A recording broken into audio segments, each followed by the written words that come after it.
Okay, so we are live.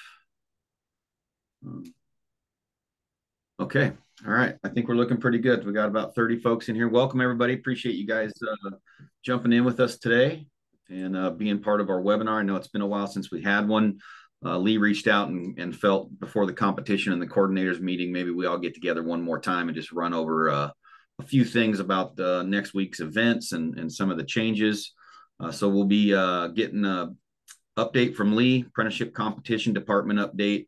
We'll turn it over to Jason Quarter. He will touch on the WPQ1 endorsement that we've all been working to get. Talk a little bit about the welding, torching, and cutting portion of the competition next week. I will talk a little bit about the new signals section that's been added to the knots and reeving part. We'll talk a little bit about the column climb, and Sampson will give us a little rundown on some of the written exam instrument and layouts and stuff. And then if you guys have any questions, we'll open it up to Q&A and get everybody out of here in under an hour. So with that, I'm going to turn it over to Lee Worley. Great. Greetings, everybody. Hope you guys are doing well. Just a couple comments before we go. Oh, first of all, I had James, talking to the guys, redo the agenda for today's meeting. We're going to be at the coordinator meeting next week, and I didn't want to have them do the same reports or similar. So kind of concentrating on the competition, just probably a shorter than usual webinar, but that's okay. There's nothing wrong getting out early. Just wanted to thank everybody going back to July. We had a very successful 40th annual instructor program. We are considering PDC 1 is always packed, and we had to turn some people away when I'm not saying they signed up late for registration, but later than other people. So we will be adding an extra PDC 1 and 2 next year for those that did not get it, because it seems to be a popular course. Well, they all are, but that one is really popular, or populated, I should say. But for the most part, we had great attendance, great participation, great feedback as usual, and I thank everybody for attending that. So moving on to next week event in Chicago, the competition and coordinator meeting. Looking forward to it. I hope with we were just talking about before we were on air, the hurricane, hopefully everybody gets travel safe and has no travel disruptions or anything due to weather, but I think we'll be fine. Most people aren't traveling until Tuesday anyway. My staff and I are traveling on Monday. I don't anticipate any problems, but any flight cancellations or disruptions, please reach out to us, and we'll cross the fingers that everybody gets there fine. So I'm just going to kind of go over the agenda real quick. Again, my staff and I, we're going to arrive on Monday. We're going to get the office set up. It'll be open on Tuesday. There'll be signs throughout the Sheraton Hotel regarding the ironworker office, which will be open most of the day on Tuesday, getting ready for all the participants, the coordinators. There's a few apprentices coming in on Tuesday, or on Monday, I should say, rather than Tuesday, and that's okay. We had to adjust the room block a little bit because we didn't anticipate as many people coming in earlier as we thought, but it's all figured out. It's all part of putting on a conference. Is always little changes here and there, and having more people attend, come in early, it doesn't bother me one bit. So again, when you're at the Sheraton Hotel, look for the ironworker office signs. It'll be on I believe the 3rd floor lobby level, and then different meeting rooms and banquet rooms throughout the different floors, and we'll have everything advertised. So we got the coordinator meeting on Wednesday and Thursday. We will be taking a group photo on Wednesday at 10 o'clock. Hopefully everybody will dress business casual. On Tuesday, or excuse me, on coordinator meeting Wednesday, Thursday. The apprenticeship leadership class is actually a mandatory class. We always get a couple of apprentices that don't attend, or they come in late because they didn't know it was mandatory. So if you have an apprentice there, that apprenticeship leadership course is mandatory on Thursday morning from 8 to noon. Then they'll take their written exam that afternoon after lunch. The same thing on Thursday afternoon at 2 o'clock. There's a judges meeting. Jason Quarter will talk about that later. Friday morning, when the apprentices travel to the training center, Breakfast starts at 6, and it'll be advertised. I don't know the room number off the top of my head. Breakfast at 6, and then the buses leave at 7 toward the training center. Please get everybody there on time. We had a great event 2 years ago. Other than nobody ever missed the buses, we might have had 1 or 2 people, apprentices, that did made it late to the leadership seminar because they didn't know it was mandatory, but it is. Make sure you guys are there. Friday night dinner, the District Council of Chicago, they're hosting a dinner Friday night. You'll get to get all this information at the Ironworker registration desk. I'm just trying to answer a few questions before you get on a plane. I put out some information. The local union wanted to sponsor a lunch cruise for the guests, some sort of boat cruise. And I've had a few apprentices sign up. The apprentices will be busy competing on Friday. So if you have your guys scheduled to go on that boat cruise Friday, they're going to miss out. So it wasn't for them. It was for guests only, or for maybe some of the coordinators that weren't judges. So take that as it is. Let's see. The awards dinner, same thing on Saturdays, a competition, 6 o'clock breakfast for the competitors, 7 o'clock the bus leaves. And then we will have buses for guests leaving the Sheraton towards 63, kind of rotating all day long between 8 and 2. So come and go as you please. Then we have an awards dinner that night starting at 6 o'clock. And please, business casual, no shorts, no t-shirts, no hats. Try to make this a great event with lots of pictures. That is all I have right now. I'm going to turn it back over to James for the next speaker. Thanks, everybody. Safe travels, and looking forward to next week's event. All right. Thanks, Lee. Appreciate that. Okay, we're going to turn it over to Mr. Corder, talk about the WPQ1 and the torching, welding, and cutting. So just FYI, the WPQ1, I'm going to hammer on that again. That December end date's coming pretty quick, and there's still a lot of locals out there that are missing it. So we'll talk more about that in Michigan. So once that is put into effect, if you don't have somebody at your facility or you don't have it, you will not be able to give tests as of January 1st, 2025. So if you guys are judges, if you've received an email from me and know you're a judge, remember that we will be leaving Thursday in the afternoon to get on the bus. I believe Local 63 will provide us a box lunch over there, and we're going to go over all the rules again and what's kind of be expected of you. If you haven't got an email from me and you're going to stay the whole week and you want to be a judge, let me know. If you are a judge and you registered for that boat ride, you need to let us know as soon as possible so you're not on that boat ride. When it comes to the welding and burning, yes, it has changed a little bit, that competition.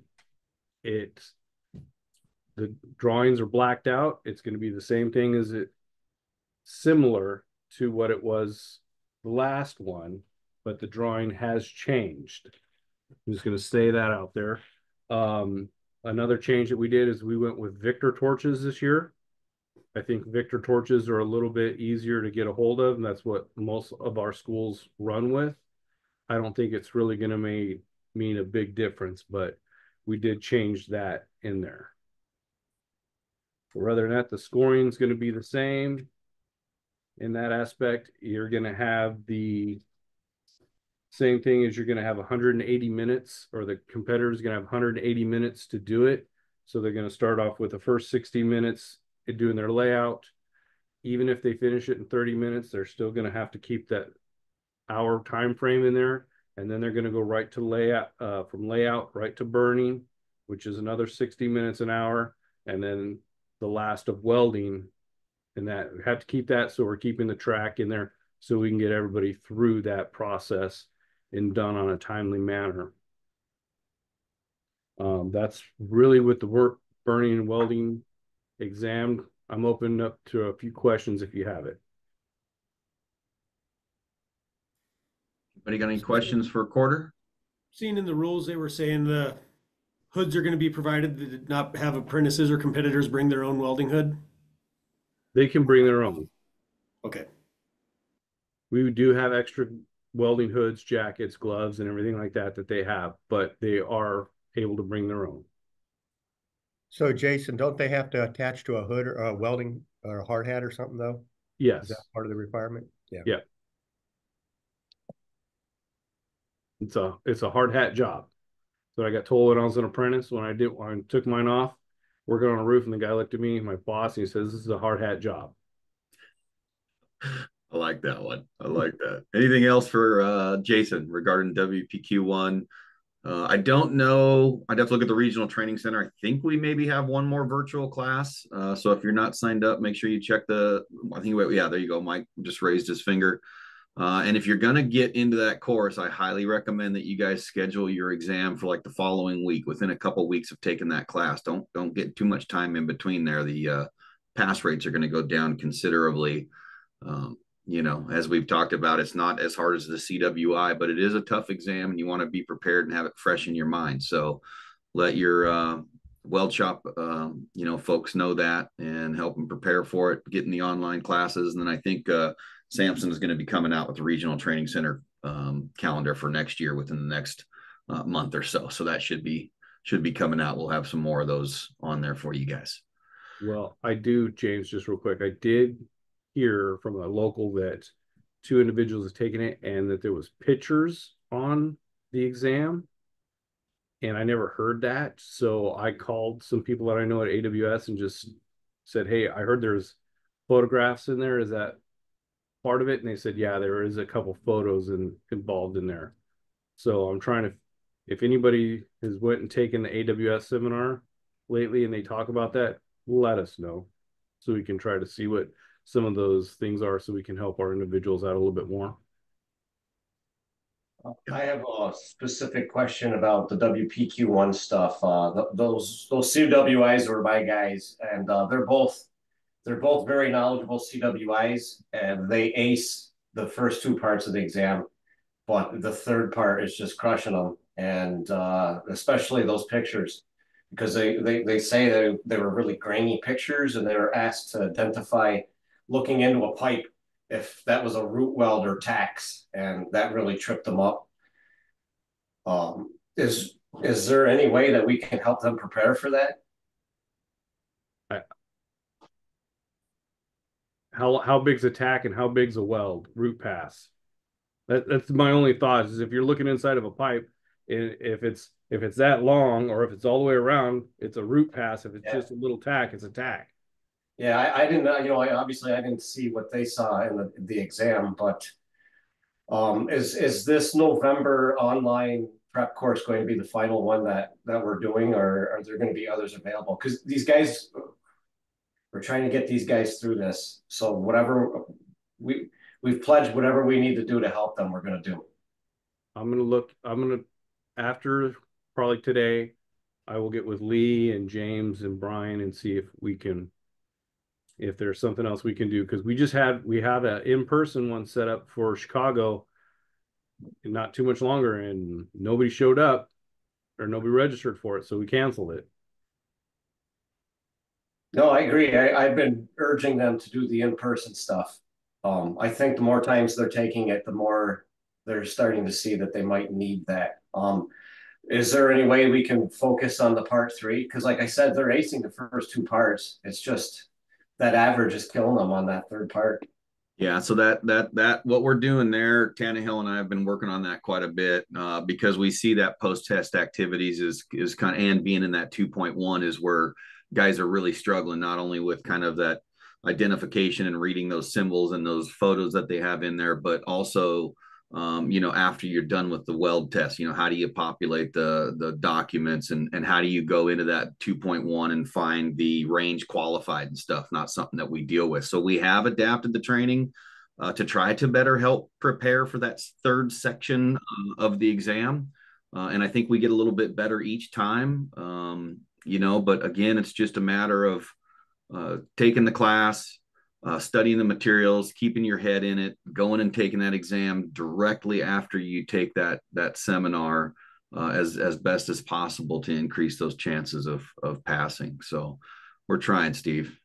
Okay, so if we are able to put on more classes, even if it goes past the deadline, we're going to need to do whatever we can to get these guys through it, because starting over, I don't think is going to be an option. Yeah, the next class we got, just so you guys know, is November 9th, November 12th. It'll be online, WPQ1 prep, so you guys can get signed up for that one. And then I know we talked as the National Training Fund about putting more on next year, so that it's not something we're going to quit doing this year. And we'll see when Mike works through the regional training center calendar. He's going to plug a few of those in, and we'll get that information out to you guys probably next month. And just one final thing, and this is for anybody that's a CWI in the room. Do you guys have any words of encouragement that I can offer these guys beyond what I've already offered them? I mean, they're both great CWIs. They're great instructors. And they're just kind of losing their confidence with this part 3. They're fine, and I think I'm going to talk to Lee about it too. And if we need to provide maybe a one-on-one with those guys for a day or so, I think that's what we're going to might have to try to do. We appreciate it. Hey, Steve, can you call me tomorrow? I'm going to be traveling right after this meeting, but I kind of know what some of the picture you're talking about. Okay. We can discuss it offline if you want. Yeah, we'll do. Thanks. All right. Anything else for Mr. Corder? Okay. That being said, Tannehill couldn't be here today, and he wanted to touch on some of the changes that we decided to make to the knots and the reeving and stuff like that. So what we did, basically we added signals. So we added the 19 hand and crane signals that you see when you take a certified rigger and signal person. So basically those will be bundled in with the knots. So when the apprentice goes up and pulls the little cards or pieces of paper out to see what knots they have to tie, there will be 19 hand signals included in that bundle. So they could either get a knot or a hand signal. It'll all just be kind of random. None of the scoring has changed. All the scoring ratios remain the same. We didn't change anything other than just adding the knots or the hand signals into that knots section. So just be aware of that you're preparing your apprentices, on the official hand signals that we would use during our certification stuff. And they're not, using some homemade signals that are kind of specific to a region or an area. So just a little insight there. Architectural and ornamental is going to remain the same. Basically, all the rules are available on the website. There's nothing really that's going to change there. Should all have the same mock-ups and stuff. We talked about this as a group for the column climb a little bit before you guys started, and Lee sent out a couple feelers, a few months back on what people thought about changing some stuff. But, at the end of the day, our thought on the column climb is to make this a more optional thing or less of a pressure space. So what we're talking about doing now is having a registration form so that the apprentice will actually sign up for the column climb. If they don't compete in it, obviously they don't get the points. It's still scored the same. It's still part of the competition. But, just watching some of those folks last year, climbing that column and, not being able to make it up there. And then, the worst part, not even being able to kind of get down. And we had some people kind of shove themselves off the column, and, it's just a big high pressure situation, and it can get a little bit unsafe. So we're going to have the type 2 hard hats this year for everybody that got the clamps on them, the mountain climber type. All the glove requirements still remain the same. We're not going to get picky on that. So whatever gloves they want to wear, but they do got to wear work gear and have their, standard iron worker boots and stuff. So that's going to be a change. So Lee, did you want to elaborate a little bit on that, or did I cover that pretty good? No, you covered. I just want to say that this basically just came from me. I didn't really ask these guys for a vote on this. James kind of said it. If you've been to the competition in the past, you get some apprentices that cannot climb the column. Does it make them a bad iron worker? They don't have the ability to climb a column, and they're pressured into climbing. They may get halfway up, and then they've never been a quarter of the way up before. They got the crowd cheering them on. they cannot only get up, they can't get up any higher, they can't even get down. And I've never seen that, but I'm seeing this more and more. They get stuck, they feel pressured, they're in a great mood, and they can't get 15 feet up. And some of them came up to me almost in tears, absolutely crushed, that they were embarrassed. And I tell them, you're not embarrassed. Don't feel that way. It happens a lot more than you think. So about a year ago, I thought about maybe not doing the column climb. Basic, that got spun out of control, and I got Mother F pretty good on that one. But we're going to keep the column climb in there. We're going to keep it optional. Hopefully we get a lot of participation, but if they can't do it, they can't do it. The last thing I want to do is have somebody get hurt or injured doing something they feel pressured to do. Because liability wise, or not even liability is going to be huge if somebody gets hurt, but just the fact or the thought that we might get somebody hurt or somebody gets himself hurt at one of our events, I'd be pretty upset emotionally and professionally, because that's not what we're here for. We want everybody to compete at their highest, but if they can't do it, fine. And I don't want to hear this. I heard this from one person already. Well, that doesn't mean if my guy doesn't want to tie rods, does he have to tie the rods? Come on. I mean, let's not blow this out of proportion. So this was all on me. We're going to try it this year optional and see what happens, and we can discuss it afterward as a group. So thanks, James. That's all I had to add on that one. Okay. Thanks, Lee. Yeah, so your apprentices at some point will actually register. There will be a form that goes around that they will actually register, write their name on, that they're going to climb the column. So it's a little bit more discreet. That way, when we're out there, conducting the column climb and everybody's out there hooting and hollering, we're not calling somebody's name out, all right, Joe Weaver, you're up. And they have to say, oh, no, I don't want to climb, so it'll be a registration process. And if they're not on a list, they're not going to get called. There's not going to be any of that, kind of calling them out and shining a light on them. So just giving them a little bit more options there. Any questions on any of that stuff? Pretty cut and dry. If our competitors want to tape their gloves on, is that going to be acceptable, or is that a modification? Where are we at on that? I think Lee talked about just a little bit ago, we were actually discussing that. We don't care about if they want to tape their gloves or wear the rod gloves, or I don't care about the gloves. Just basically don't modify the boots. Perfect. Yeah, and just make sure they know the signals. Let them know that it is optional for the column climb. And again, in the architectural and ornamental, we haven't made any modifications there that I'm aware of, or any changes, I guess. Let's see. And with that being said, I'll turn it over to Sampson. He's going to talk about the written exam instrument and layout a little bit, and what we're doing there. And we'll get you. Oh, Mark, go ahead, buddy. Sorry, didn't see it. Where do they register for the column climb? I don't think that's been discussed exactly where, but Quarter will get that figured out. We're going to have that. We're going to most likely have it during the ironworker registration desk at the Sheraton. So when they come in, they get their room at the hotel. There'll be a sign, ironworker registration at whatever floor it's on. We'll have a sign-up sheet there. Very good. Okay, well, there you go. You got the real-time info. Okay. Anything else? All right. Okay, Mike, you're up, buddy. Good afternoon, everybody. I'll be one of the written test judges. That's Thursday. They're going to do the written test. Myself and Jeff Norris are going to be the judges there. It is going to be pencil and paper.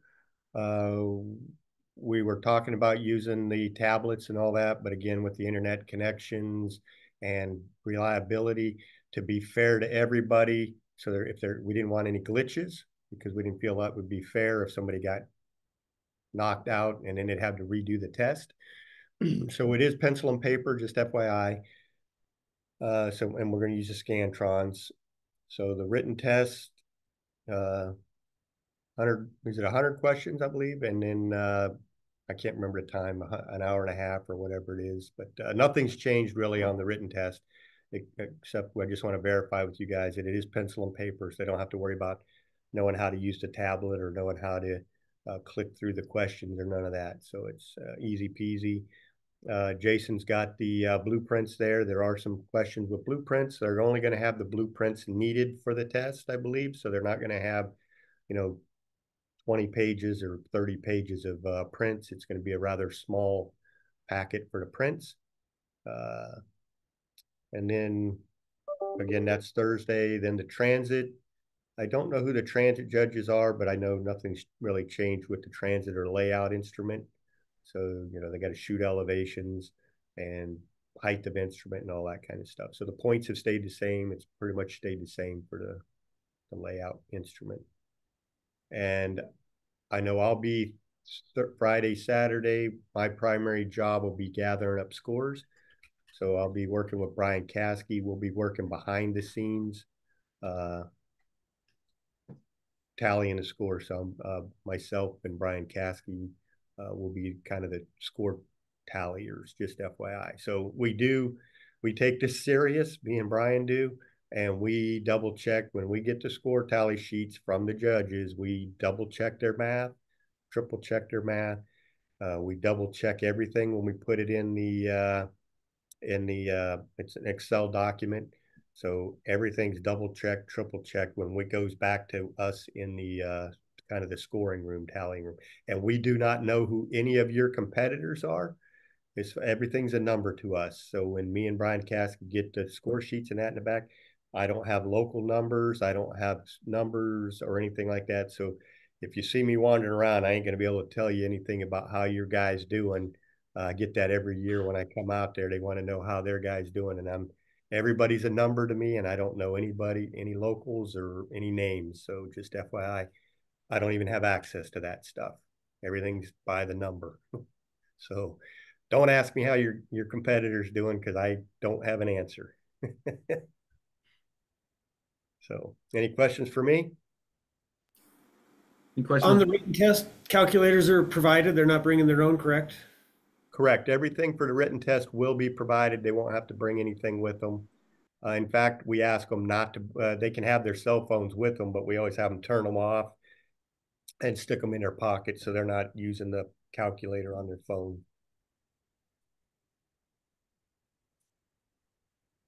Very good. Anything else for Mr. Sampson? Okay. I noticed Jeff put the apprenticeship competition rules in the chat there. So if you need those, you can just click that button rather than having to go to the website there. Thank you for that, Jeff. And then also Mike posted in there that we're actually looking at doing a WPQ1 video conference seminar in early January. So keep an eye out for that. We don't have anything planned for December. But again, we've got the one in November, so get your folks registered for it, and then be on the lookout for that one in January. Our TC calendar should be coming out next month. You guys got anything else? Open forum. Anybody got any questions, comments, concerns about the competition? Travel, dates, requirements, anything for us? Okay. All right.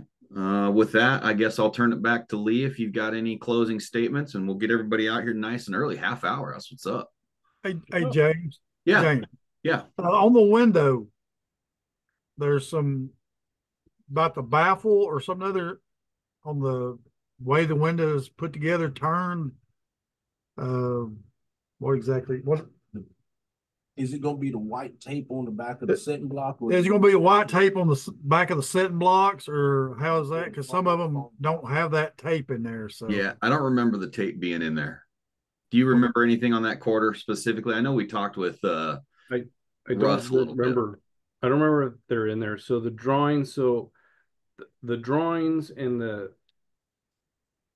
that are on the website are the most correct drawings. There was an issue. So the company that provides those for us, sometimes they will, if you order a 2x2 mock-up, they will change a few things in there.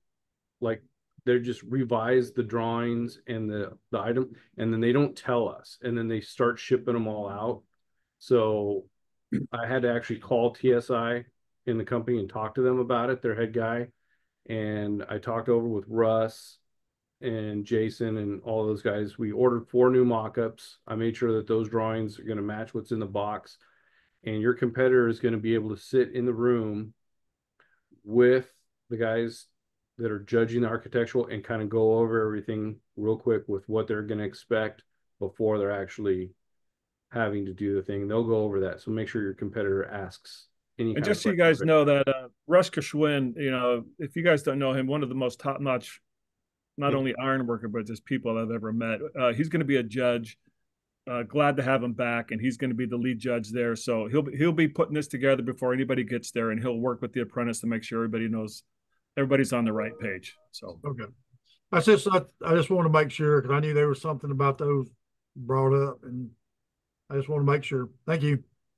Yeah, no problem, Philip. And I think, you know, I remember when I was coordinator, you know, preparing my apprentices for that part of the competition. It was just work, you know, it was just do it 100 million times until you just didn't even need to look at the drawings. But really, essentially, if we get down to the nuts and bolts of it, the competition is about being able to open up the window drawing, decipher it, read it, and put together the window per the drawing. So it shouldn't matter, you know, what mock-up you have or what mock-up another local has or what version or whatever. We should be able to get there, take the drawing provided with that mock-up and assemble that window. So I know a lot of us kind of prepare off memory, and that gets us in trouble sometimes. So just make sure they know how to read them drawings too, rather than just put together that window by memory. But okay, anybody else got anything? James, it's Jeff Norris. How you guys doing? Good. Hey, Jeff, go ahead. You referred to the hand signals for the Canadians. What was the document that you stated there? I think in the IICB it refers to the B5.0. It's the ANSI drawings. It's the same ones that are in our rigging manuals. Okay, so that's the reference that we should be pointing people to. I haven't received any direct questions, but it may come up. Gotcha. We're different in Canada. We're really different. It's still cool though, Jeff. Still cool. Come on, it's all good. Thank you. Yeah. Okay. Okay. All right. I think that's it. Lee, you got anything? Yeah, just one last thing. For those of you that heard General President Dean at the opening ceremony when we were in Michigan, he always talks about, you know, when you get away from home and you got a free bar in front of you, act like you had a free beer once in a while.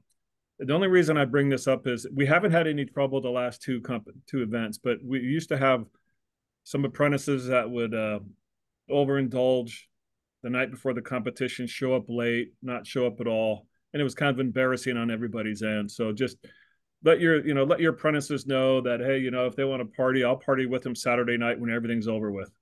So keep them under control a little bit. They do get excited. And, you know, there's still some dirty tricks out there. Some other locals buying your apprentice drinks the night before. It seems to be the running joke. So, you know, I'll party with them at the end. Let's just have a good, safe conference, a good, safe competition, and then let's enjoy it Saturday night. So that's all I got. James, back to you. Safe travels, everybody, and looking forward to it. All right. Okay. Well, unless you guys got anything else, we'll go ahead and wrap up this webinar. And like I said, I will download it, edit it all up nice, get it posted up to the YouTube for you guys. I will share that link out later this week or early next week to the listserv so that you all have that to revisit.